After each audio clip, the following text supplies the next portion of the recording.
Hi everyone. तो इस video में हम ऋतुचर्या अध्याय अष्टांग हृदय का जो थर्ड चैप्टर है उसके बारे में जानेंगे। पहले ऋतुचर्या की जो छोटे छोटे ऋतुचर्या में क्या क्या आता है, एक छोटे छोटे चीज़ें हम देख लेते हैं कि उसमें क्या क्या छोटे छोटे सब टॉपिक्स है। तो सीजनल रिजिमन, उसमें काल है, काल भेद है, यानी कि time division of time. Then षड ऋतुस, ऋतुज है 6 ऋतुस जो कि यहाँ दिए हमें। और अदान काल और विसर्ग काल, ये दोनों हमें साथ में ही पढ़ना है। अदान काल विसर्ग, तो विसर्ग काल यानी कि नरिशिंग पीरियड, ठीक है। एंड डिफरेंस बिटवीन द अदान काल एंड विसर्ग काल, अदान काल एंड विसर्ग काल का जो डिफरेंस है वो देखना है। Then nature of body strength according to the season, अब बॉडी का स्ट्रेंथ जो है वो कैसे चेंज होता है अकॉर्डिंग टू द सीजन, वो देखना है। और इसे हमें याद ही रखना है। ये षड ऋतुज अगर हमें याद है तो बहुत सिंपल है। हेमंत, शिशिर, वसंत, ग्रीष्म, वर्षा, शरद, कैसे भी करके इसको हमें इस ऋतुज को 6 षड ऋतुज को रट्टा मारना है कैसे भी करके। तो इसकी ट्रिक्स अगर होती है आपसे तो कर दीजिए, यानी कि या फिर आपको ये याद ही होगा, ऐसे में मान के चलता हो। उनके लक्षण एंड कार्य इन 6 पॉइंट्स में देखेंगे सब टॉपिक में। क्या क्या देखना है? काल भेद, देन षड ऋतुस, अदान काल, विसर्ग काल, डिफरेंस उनका, देन वो जो नेचर है ऋतुज का according to the season, nature है बॉडी का अकॉर्डिंग टू द सीजन, वो देखना है। वो हेमंत, शिशिर, वसंत, ग्रीष्म, वर्षा, शरद, उनके लक्षण एंड कार्यस। Then indication of the substances having the specific taste in the specific season, necessity of the consuming, indication of the substances having specific taste, मतलब हर एक सब्सटेंस का जो स्पेसिफिक टेस्ट जो होता है वो हर एक स्पेसिफिक सीज़न में ही होता है या फिर बहुत ही प्रीडोमिनेंट होता है, ऐसे कह सकते हैं। जैसे कि आम हम हमेशा समर में ही खाते हैं, तो वो क्यों खाते हैं? यानी कि सेब जो है वो सेब हम ठंडी, जब ठंड होती है तब, यानी कि विंटर में ही हम एप्पल क्यों खाते हैं, तले हुए पदार्थ विंटर में क्यों खाते हैं। और जब समर लगता है तब हम अंगूर खाते हैं, आम खाते हैं, जो भी ठंडी चीज़ें, तरबूजा, वाटरमेलन, क्यों खाते हैं वो? तो वो क्यों ऐसा, उनका पीरियड होता है वो, कि वही उसमें वो ज़्यादा प्रिडोमिनेंटली, मतलब उनके टेस्ट होते हैं और उनमें ज़्यादा नरिशमेंट होती है, ऐसे कुछ करके आप याद रखिए। तो indication of the substances having specific taste, तो उनकी एक स्पेसिफिक टेस्ट होती है इन स्पेसिफिक सीजन, ठीक है।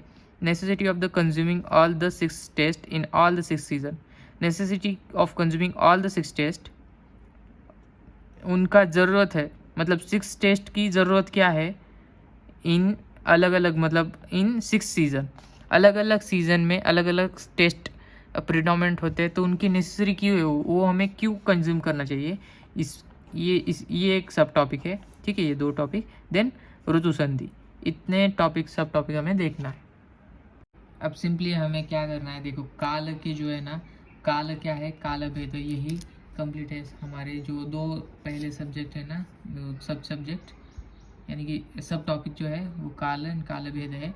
तो काल क्या है, काल के बारे में 2-4 पॉइंट्स लिखने हैं। जैसे कि काल is divinity and its has neither the beginning और nor end, time follows the, देखो यहाँ तक क्या है ना, एक पॉइंट लिखो, उसके बाद time follows the accumulated effect of the action of the past, यानी कि 2 पॉइंट्स यही होते हैं।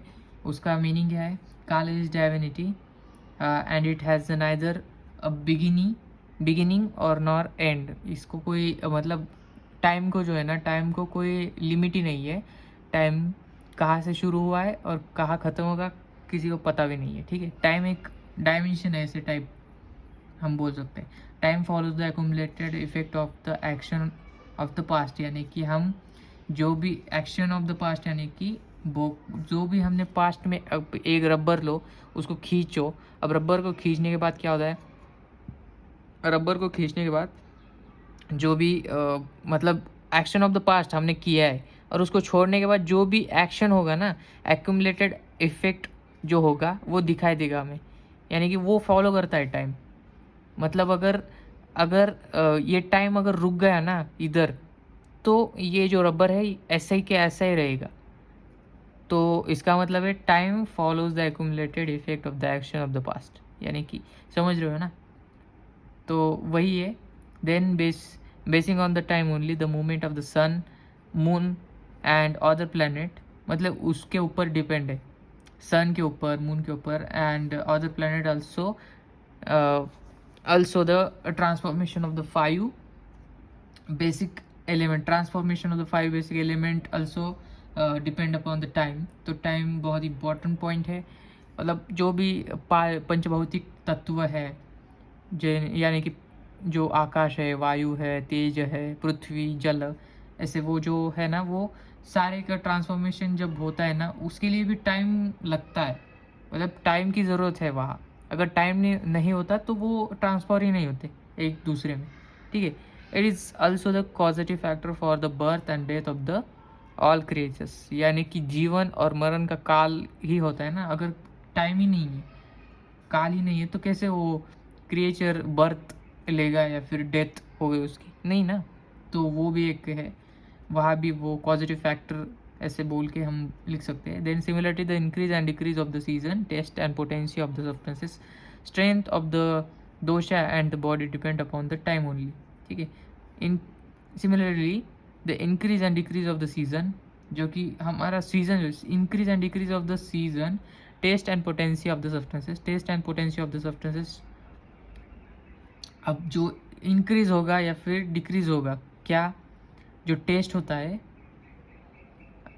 And taste and potential of the substances, यानी कि उसकी जो ताकत होती है वो अलग अलग ऋतुज में, षड ऋतुज में अलग अलग होती है।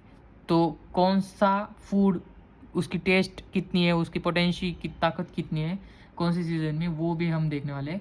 वो भी डिपेंड होता है काल में, ठीक है। And strength and doshas and the body depend upon the time only, ठीक है, सिंपल। काल भेद, अब काल भेद में क्या है, डिवीजन ऑफ द टाइम, यानी कि ये हमें अगर रट्टा मिलता है, इसका रट्टा अगर होता है तो ठीक है, रट्टा मारो, यानी कि नहीं तो मत मारो, कोई बात नहीं, क्योंकि ये हमारे फिलिंग द ब्लैंक्स में आ सकता है। काल के कितने भेद है, 12 भेद है। तो डिवीजन ऑफ द टाइम, काल भेद हम देखने वाले, उसमें 12 डिवीजन है काल के। तो उसमें मात्रा है, काष्ठा, कला, नाड़ी, देन नाड़ी का, देन मुहूर्त, हम देखते हैं ना वो शादी का मुहूर्त होता है, तो मुहूर्त, देन मुहूर्त होने के बाद यम, देन अहोरात्र यहाँ अहोरात्र है, देन पक्ष, देन मास, देन ऋतु, आयान, वर्ष, ऐसे द्वादश विभजते, द्वाद मतलब 2 और दश 10 मतलब 12 हो गए, द्वादश विभाजते। स मात्रा काष्ठ कला नाडिका मुहूर्त या महारोरात्र, माहोरात्र पक्ष महासत्वयन सत्वर्यन वर्ष भेदेन द्वादश विभजते। यानी कि अगर ये आपको याद रखता है, ऐसे याद रखना है तो याद रखिए, या फिर इसे हर रोज़ पढ़िए। आप इसको याद रखने की ज़रूरत नहीं, या फिर ये याद रखिए, इसकी ज़रूरत नहीं, ठीक है। एग्ज़ाम में फिलिंग द ब्लैंक्स के लिए आ सकते हैं जो भी है।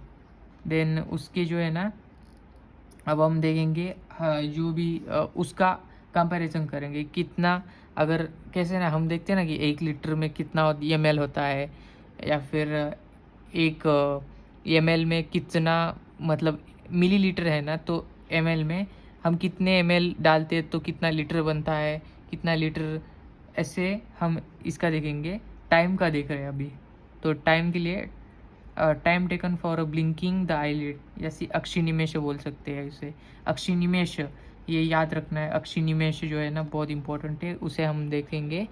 उसे हम ऐसे देख सकते हैं, यानी कि हमारे जो आँखों की मतलब एक पल के झपकाते हैं ना, उसे ही कितने देर में ऐसे पल के जो है वो झपकती है, तो कितना सेकंड लगता है उसको, वो होता है अक्षि निमेश, ठीक है। अक्षि मतलब आँख, निमेश ऐसे आँख जब हम कितना देर तक ऐसे करते हैं, वो छोटा सा टाइम का जो पार्ट है उसे बोलते हैं अक्षि निमेश।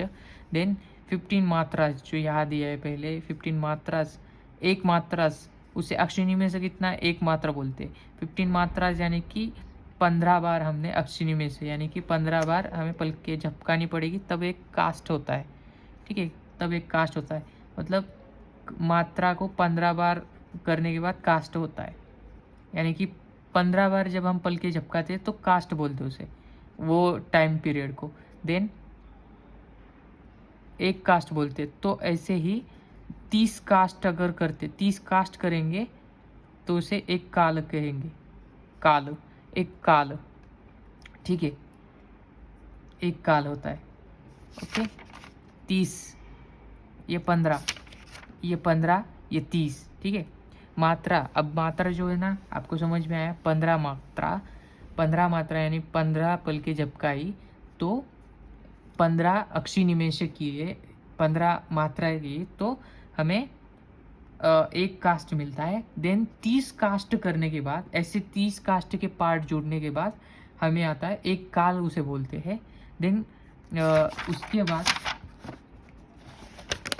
हम देखते हैं, अब ऐसे ही 20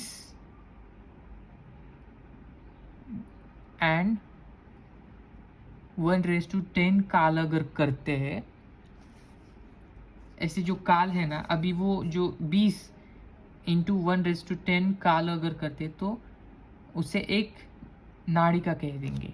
एक नाड़िका, एक नाड़िका हो जाती है वो 20। पहले हमें क्या देखना है, इस ये चार्ट हमें लिखना है, क्या है कि रट्टा मारना है, कुछ भी करो, लेकिन याद रहेगा। ऐसे कुछ भी करके याद रखो, या नहीं छोड़ दो, या फिर आपको जैसा ठीक लगे वो। इम्पोर्टेंट लग रहा है तो कर दीजिए। देन दो नाड़िका अगर करते तो एक मुहूर्त होता है, वो 48 मिनट का मुहूर्त होता है, ठीक है। 2 नाड़िका, एक मुहूर्त। देन एक 3 इंटू 3 इंटू 3/4, सॉरी अपॉन नहीं, 3/4 मुहूर्त अगर होते हैं तो उसे एक यम कहते हैं, यानी 3 घंटे। 48 मल्टीप्लाई बाय अगर 3 करेंगे तो शायद नहीं, थोड़ा आगे जाएगा, क्योंकि 3/4 भी है ना यहाँ। तो 3 मुहूर्त अगर होते हैं, 3 इंटू 3/4 मुहूर्त अगर होते हैं तो एक यम यानी कि 3 घंटे होते हैं, ठीक है। अब 4 यम होते हैं तो उसे एक आह यानी कि एक डे, 3 आवर्स। देन 4 इंटू 3 18, तो 8 घंटे का एक डे बोलते, या फिर एक रात्रि, अहो यानी कि डे, देन रात्रि यानी कि नाइट, अहोरात्रि। एक 4 यम होने के बाद यानी कि 18 घंटे होने के बाद, 12 घंटे नहीं 18 घंटे होने के बाद एक यह यानी कि यह होता है, या फिर रात्रि होती है, ठीक है। देन 15 अहोरात्रिज, 15 अहोरात्रिज होने के बाद एक पक्ष होता है, फोर्थ नाइट होती है, यानी कि 15 अहोरात्रि यानी कि 15 दिन, यानी कि समझ रहे हो ना। तो 18 घंटे का एक जो 18 घंटे का जो होता है ना, 4 यम यानी कि 1 अहो और एक रात्र, ठीक है, 1 नाइट या फिर 1 डे, ठीक है। तो उसी अहोरात्र को 15 बार मल्टीप्लाई करने के बाद एक पक्ष होता है, यानी कि 15 दिन के बाद हमें एक पक्ष मिलता है। देन 15 दिन का एक पक्ष, देन 2 पक्षों को क्या बोलेंगे, एक मंथ बोलेंगे ना। 15 दिन का एक मंथ होता है ना, तो उसे 30 दिन हो जाएंगे, तो मंथ, एक मास बोलेंगे। तो एक मास, 2 मास को क्या बोलेंगे, एक सीज़न बोलेंगे। 2 मास को एक सीज़न, ठीक है। 2 महीने होने के बाद एक सीज़न होता है, ठीक है। 2 मंथ का एक सीज़न होगा। देन 3 सीज़न का, अभी जो एक सीज़न है 2 महीने का, अब 3 सीज़न कितने महीने के हो जाएंगे, कितने, अब एक के है ना तो 2 मंथ का है, एक सीज़न 2 मंथ का, तो 3 सीज़न।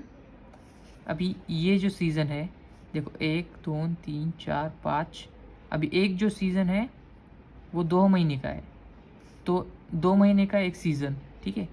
देन 3 सीज़न, ठीक है। 3 सीज़न कितने के होंगे?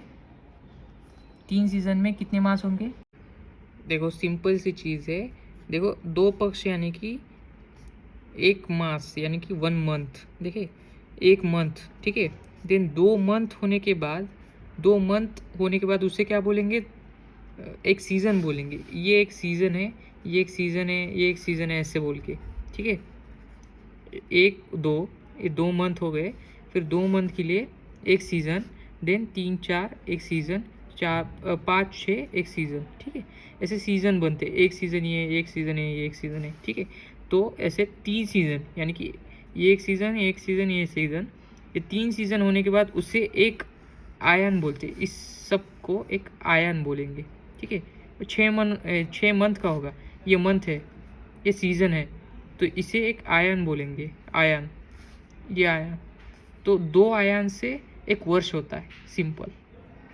6 महीनों में एक आयन बोलते हैं, तो 2 आयन 12 मंथ के होंगे, तो उसे एक वर्ष बोलेंगे।